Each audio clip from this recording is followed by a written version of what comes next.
соёлжий.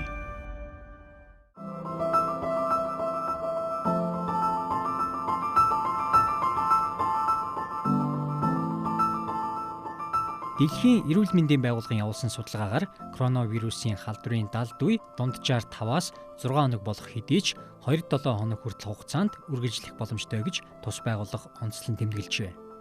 Шинэ коронавирусын нэг халдвартай хүн цаашаа 5 хүнд тарах боломжтой гэж үзсэн байгаа.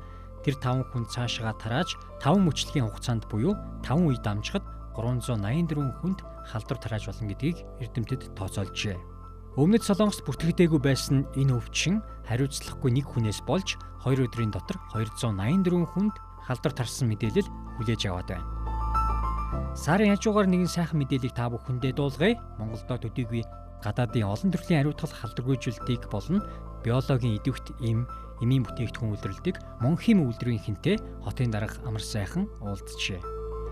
Гар хариуцлагч Санитолын хоордод байгаа түүхийд болох хүнсний зориулалттай спиртийг Апу компани удирдлагуудтай уцаар ярьж асуудлыг шийдснээр 3 тонн спиртийг Монхим эмийн үйлдвэрт нийлүүлэхэр болсон таатай мэдээллийг та бүхэндээ дуулгаж байна. Монхим эмийн үйлдвэрийн захирал Ариуна бүтээгдэхүүний нөөцийг шийдсэн хотын даргад талархлаа илэрхийлээд үйлдвэрийнхээ лабораторид туршиж байгаа шинэ бүтээгдэхүүний талаарх мэдээллийг өглөө. Туршиж байгаа бүтээгдэхүүнүүд нь бүгд найрамдах Солонгос улсын техник технологиор туршигдсан үйлдвэрлэхэд бэлэн болоод байгаа юм байна. Гамшиг эрсдлийн өндөржүүлсэн бэлэн байдалтай байгаа энэ үед тус үйлдвэрийн гол бүтээгдэхүүн болох гар хариуцлагын халдваргүйжүүлэгч гээл санитолыг үйлдвэрлэхээр 3 ээлжээрээ 24 цагаар ажиллан бүтээгдэхүүнээ шаардлагатай газруудад нийлүүлж байгаа гэлээ. Өөрийн хайртай хүмүүсээ хамгаалж энэ жилийн сар шинээр золголт хийхгүй байхыг ард иргэддээ онцгойлон анхааруулж байна.